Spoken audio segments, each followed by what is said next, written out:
date is Wednesday, February 9th, 2022. And we do have a speaker today, and her name is Serena J. And she was brought to OA, or OA was brought into her life in September 2017. She lives outside Philly. And Serena, how would you like your time? Could you just give me like 5 minutes 5 minutes until the time is over? Beautiful. Thank you. Okay, thank you. Thanks. Audrey is our timer. Okay, Serena, the floor is yours. Thank you so much, Paul. I want to thank Lee. I know she's not here today. I want to thank Rita and just the whole newcomer committee, these amazing people that try and welcome all of you on a more personal basis that are new. I want to thank all the fellows that are here. And I just want to take a few minutes to take a deep breath. I like to ground myself, and whoever wants to join me, I like to do a big breath in through my nose and out through my mouth. So please join me. And I want to express my gratitude to God for bringing me to this day and helping to continue me on my journey. I want to also say a little small prayer that I do on a daily basis. And it goes like this: God, please help me this day to run with patience the race that is set before me. May neither opposition without nor discouragement within divert me from my progress and recovery. Inspire me in strength, willingness, and acceptance. And may I meet all fears and difficulties with courage. And may I complete the tasks set before me today. Thank you. Okay. I also want to begin with just a few other thank yous. I am so grateful that some people that God has helped me intersect with in my life have come here to support me. I have some bookend people that I can always explain later after the meeting what that means. I have my sponsor that I've known for about 9 months now, although I feel like I've known her forever. I also have some other people that I've crossed paths with. So just thank you truly, sincerely for showing up today. Yeah, and I'll just always be grateful that God has helped us to intersect in our paths. So let me begin by saying I am Serena, and I am a gratefully recovered compulsive overeater and night binger. And by the grace of God, I have now found an ever-growing spiritual connection with a very personal dimension of God. I can say I am in a right mind, having given away old thoughts and ideas that don't serve me anymore, and I'm also in a right body size. By the grace of God, I've given away about 120 pounds. The first memory that I have of having a different relationship with food was probably when I was about 7. That's what I can remember. There's probably something even earlier, but I'll never forget. I had a friend, and her mom always had this beautiful glass bowl on her table filled with M&Ms. And I really enjoyed our friendship, but I have to say, even back then, I got a little excited about that invitation because I knew that I was going to have some M&Ms when I went over there. I do remember, as much as a 7-year-old could do, strategizing and just scheming of how I can get a few extra handfuls of the M&Ms without people noticing. So jumping to middle school and high school, I really wasn't grossly overweight, although I thought I was. I wasn't slim and trim either, but I was probably just a normal body size.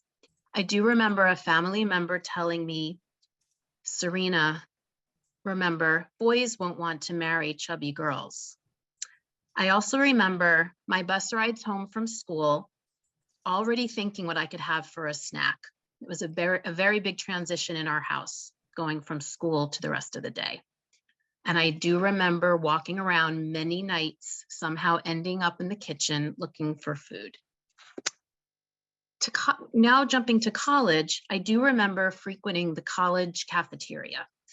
Why the college cafeteria? I don't know if anyone else has experience with this, but the cafeteria was always open very late, and it had a large, wide array of all my alcoholic foods. Although back then I didn't know they were alcoholic foods. They were just things that I craved and wanted. The really funny thing with the way our plan was is that you would pay in advance so you could keep going back. It was almost like fake Monopoly money, although of course I took my money situation very seriously, but in that moment I didn't have to pay. I didn't have to pay directly. I remember lingering afterwards after some of my friends had already left, just so I can go back and get a few more portions. And my weight at that point started to slowly show, but I was also very active in college, so it really didn't, I was able to keep it in check for the most part. I met the love of my life, and I managed to lose enough weight to squeeze into a nice wedding dress. And then we had our 2 delicious daughters, and I never lost that 45-ish pounds from my first pregnancy. And then when I had my second daughter about 5 years, 6 months later, I had never lost that 45 pounds. And then I'm 34 years old having my second child, and I gained even more. So now I'm 52, and those 20 years that I just mentioned, they were fraught with weight gain, with weight loss, diets of every imaginable kind. And that was just the physical part. I remember always feeling bad about myself, never being fully present with my family, my friends, my employers, my colleagues, but I always put on that happy face because that's what I was taught to do. I do have some early childhood memories of waking up, going to the bathroom, and seeing my father in the kitchen. And I remember thinking, I wonder what he's doing. I also have a beloved aunt that passed away, and although on her death certificate, it probably says from heart failure, she had diabetes. And I was speaking to one of my earlier sponsors, and we both agreed that really what should have been written on her death certificate was morbid obesity. So it was definitely in my family. But I was always taught to put on a happy face. So I can remember getting up in the middle of the night and going downstairs only to raid the fridge and pantry with everything imaginable. This is as an adult now. I have my children, and we're living in our house that has a 2-story house. I ate my daughter's food. I ate my husband's food all the time. I basically stole it. The look on their face when they were looking for something in the morning that they knew was there just the night before was devastating. I often had many alcoholic foods in one fell swoop. I was like a vacuum. It was like I inhaled them. I remember so distinctly finishing off my daughter's gallon of ice cream hundreds of times. And the next day, part of my scheming, because as an addict, we're very scheming, I replaced it. But if she only had a half of the gallon, I would need to eat as much as she left, so she supposedly wouldn't notice I had any, but that never worked out. They always knew. I remember one time I was driving home and I went to the market to buy some tomatoes for my husband because I knew he needed them for a sandwich the next day. He had mentioned we were out of tomatoes. But driving to that market, I was already scheming and planning what kind of sugary snacks that I would be buying for myself. I really didn't go to get him tomatoes. I ate every single one of those alcoholic foods that I bought in the car. I have one memory of, often I did this, but that night as well, that I purchased one of those 12-count donuts, Entenmann's donuts, I think, the large ones, not even the little ones. And I would take them out of the box, put them in a plastic bag while I did that at the garbage that was right outside of the supermarket, because in case I didn't finish, I couldn't bring the box into my house. So I had this plastic bag that I could always smush up in my purse if I needed to, because I couldn't let that box be seen in my house. Um, I just felt like a Jekyll and Hyde my whole life, especially these 20 years. I ate like a perfect healthy eater by day. And at night, it was that Jekyll and Hyde. I felt like a monster came out. And aside from the fact that I was 120 pounds over what my right body weight was, I always thought that you really couldn't tell that anything was wrong with me. Um, so just, no one knew during the day how I ate. And nobody knew that I was stuffing my insecurity, my sadness, the hole that I felt was in myself, my anxiety, my depression, and then the later part of my disease, even my happiness. No one had any idea that I was stuffing that all down. So all these years, I guess the only way I can think of it is that the food was really my best friend. It really is. I've heard other people speak about this, but when I think about adjectives to describe the food, it was loyal, it comforted me, and it was always available. And, at first, like I mentioned before, I just really turned to it when I was upset or sad, but then I started going to it to celebrate and to congratulate myself. It could really be any situation or emotion that would bring me to the food. My last desperate attempt that I thought was my last was under doctor supervision. So I figured doctor supervision, this is safe. I can feel safe and I can trust. So it was one of these diets. It wasn't something that you could buy in the store, but it was called OptiFast. And you had to do it, through this doctor's office. It was shakes, bars, and soups. And you met with a nutritionist once a week. So this was heaven. I had a doctor's supervision taking my blood, taking my counts. I had a nutritionist to make sure, I understood what was going on and how to eat properly. And I started losing the weight. And I lost a lot of weight very, very fast. But I gained it all back in a number of months. I had learned that the program was really intended for people wanting gastric bypass surgery, which I had never pursued. Never got to that point, although I probably was close to it. But this was really for these people needing to lose. We were all very morbidly obese. The people that wanted the surgery had to lose enough weight to go down to a very overweight status so they could be, quote, healthy enough for the surgery. So that's who I ended up being with in this program. And I learned why it was, it needed to be lost. The weight needed to be lost so quickly. Then September 29th, 2017, and I don't really take stock of dates or weighing myself, but that particular date I was able to go back to and understand because of a holiday that it was near. So I always will remember that date. And I met who I call my pre-Ebby.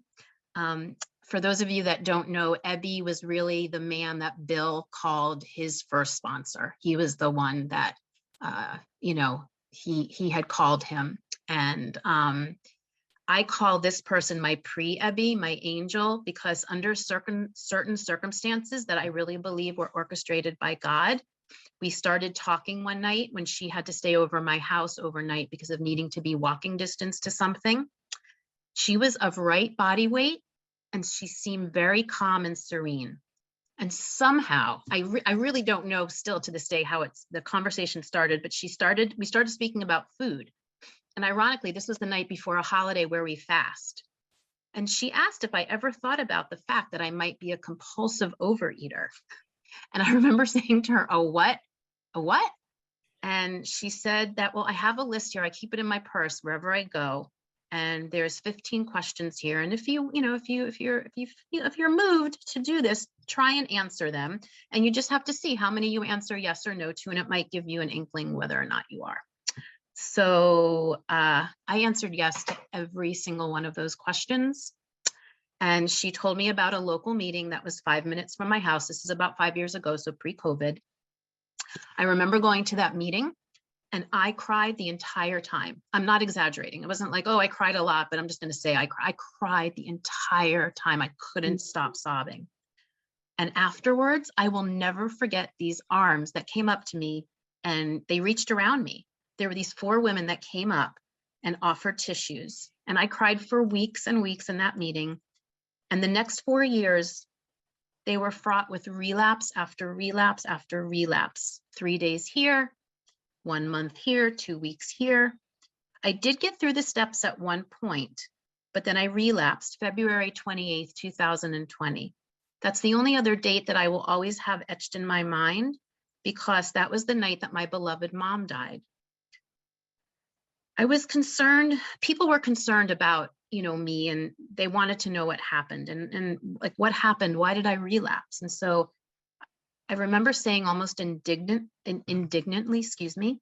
that the reason I relapsed that night is because my mom died this morning. But I didn't really relapse because of that. I relapsed because I am a compulsive overeater and I have an allergy of the mind and the body. And I backed into relapse by stopping doing 12, 11, and 10. I wasn't going to have time to sponsor with my mom needing so much care. And then how could I send my 11th to my sponsor and do 10ths? I wouldn't have time for that. I lost my spiritual connection and I didn't work my program every day. And as you may have heard, for me, the food was the last to go. Can I just ask how many more minutes do I have? Am I close to the 5 minutes or? You have 11 minutes left. 11 minutes. Okay. Before the 5. Before the 11 before the 5. Thank you so much. And Serena, I have your pictures as well, if you need Oh, to thank show you them. very much. Right. Thank you, Rita. I'll put those up shortly. The next few months, I would say after that with my beloved mom, I had my worst relapse ever. In one of my more desperate moments, I actually locked the fridge at night. I had discussed this thoroughly with my sponsor, and I couldn't believe I was having this conversation, but we figured out in a very careful way how I was going to get my bicycle lock from the garage, and I was going to lock the refrigerator after I moved every single one of my alcoholic foods from the pantry, from the fridge, and from the freezer. And then I gave the key to my family. I explained, if you need anything, you can go into this anytime. I'm just going to do this for 24 hours to try and break the cycle. So I did. And I didn't eat that night, but 2 nights later, I relapsed hard and fast. I want to share with all of you, even that humiliation of orchestrating the bicycle lock on my fridge and freezer that had all my alcoholic foods on it didn't stop me, because I have a disease of the body and the mind. So then in April, which is now at this point about 9 months ago, I met my current sponsor, who is here with me today, Lorelei from Chicago. And I really believe that this angel was the conduit for God to reach me. May 1st, that would be the third date I will always remember, was my last binge. It was horrible and painful, and I reached such a level of desperation, I was willing to do anything. I remember sitting on my rocking chair in my room after my last binge, and not in a suicidal way, but I was praying for God to pop me. I was so full, I did not know how I was going to make it through the night. I felt like I couldn't breathe. I just wanted to be popped. And I was just ready to do anything. So, but now I can really say to all of you, I am truly grateful for every single binge and for where it brought me to today. Rita, if you wouldn't mind showing the pictures now, I'm going to show a few of them, and then I have a little bit I want to finish up with. So these are some pictures that I got together. I've really never done this before with the pictures, but from a very wise woman that I heard who has shown her pictures at meetings, she says that what she's hoping is that everyone that's looking will lean in a little more and just get their attention a little more of what I used to look like physically. But as I explained to you, physical was only half of it. If you can remember all of the pain and how I was taught to smile through everything, and that's what's there.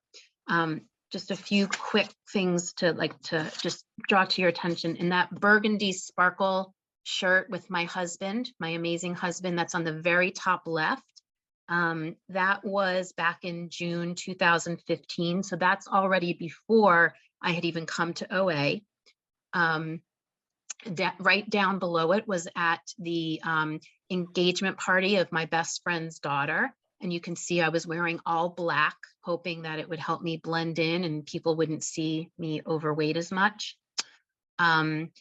The beach picture, which is, let's see, there's a beach picture where you'll see my husband. It's the second row from the bottom with that bright purple shirt.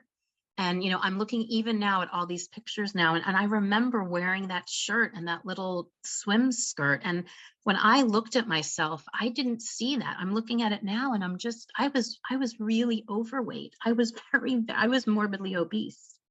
The picture that's to the left of it is with two of my dear friends, and that was 2017. That was shortly before I met my sponsor, and that was my highest weight of 255. And you could see it in my face. I mean, I just felt so blah. I just was so heavy of body, yes, but my mind. And again, I was just smiling through it all. Then you'll see a wedding picture. Let's see where it is. It's the one that's next to my highest weight on the left-hand side. You'll see I have like an orange scarf on and a black dress. And I had started to lose some weight. Then I lost about 68 pounds from my high. And then there's another picture where I had, with my daughter. That's my youngest daughter. We both have these white matching Tommy Hilfiger. I don't even barely know what Tommy Hilfiger is, but she found it and she wanted us to have matching shirts. I had lost another 10 pounds there. Then the few other pictures I want to draw to your attention was a vacation that my husband and I took in July of 2021. It was a dream vacation. It may never happen again, but you can see in the second row, the middle picture, we're standing at the beach. And then to the right, we were going on a hike. And it was to the top of a mountain. It was very cold, so I had layered up there. My husband said kind of, give me a cute pose. So I was looking at the ocean and I looked forwards. That's to the right. Then what I really want to point out is the top picture, which I'm so grateful that I don't know if Lee purposely did this and Rita, but they made it larger than the rest. And this is a wonderful picture to finish up with because that was on vacation. And you'll see that I am holding a soft packet of tuna fish. We were going to a place, first of all, which didn't have a lot of kosher food. I keep kosher, but I was also worried about protein. And, this was when I was fully recovered and I needed to make sure I had my food. So I had my suitcase filled with at least, I'd say 7 bags of almonds, about 10 to 12 pouches of this tuna and several other things. And what you can't see in the picture, it got a little bit cut off, but there's a travel scale that I bring everywhere that's outside of my home. And I weigh and measure every single bit of my food every single day, no matter where I am. And to me, this represents really going to any length. That's what it means to me. So thank you for showing those pictures. Am I just at the 5? Am I just about finished or do I have another 2 or 3 minutes? You have another 4 minutes. I have another 4 minutes. Thank you so much for taking such great time. This is wonderful. So I showed those pictures to you at this point after hearing most of my story, because I want to say that at the intersection, and it's the intersection of willingness and of grace. I have been abstinent now for a little over 9 months, and I have slowly moved toward recovery the entire time. God has given me the gift of neutrality around food and has put me in my right body size, but more importantly, my right state of mind. I can now go to any occasion in my life. It was only by addressing the twofold nature of the disease, which is the physical and the spiritual, that I was finally able to put the food down and make space for God and welcome him in.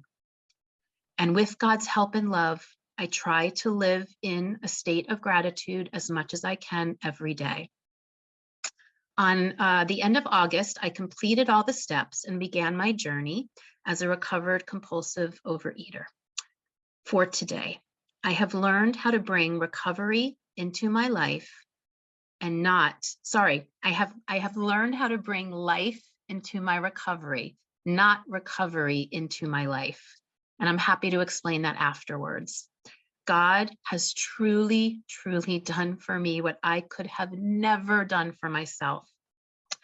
My husband and I just celebrated our 26th wedding anniversary. We have 2 beautiful children.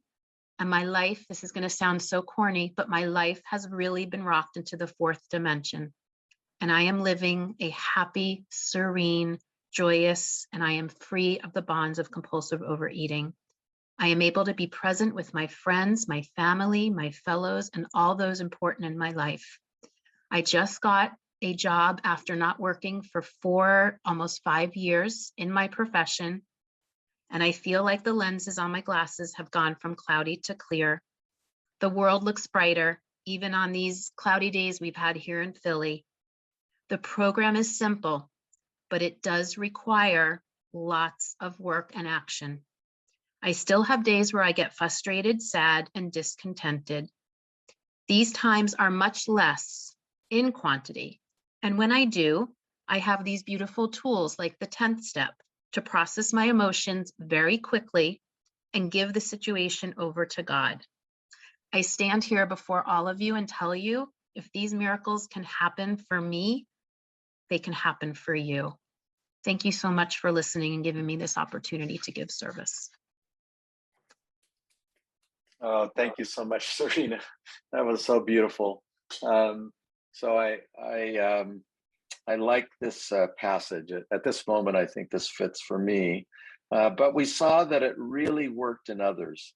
And we had come to believe in the hopelessness and futility of life as we had been living it.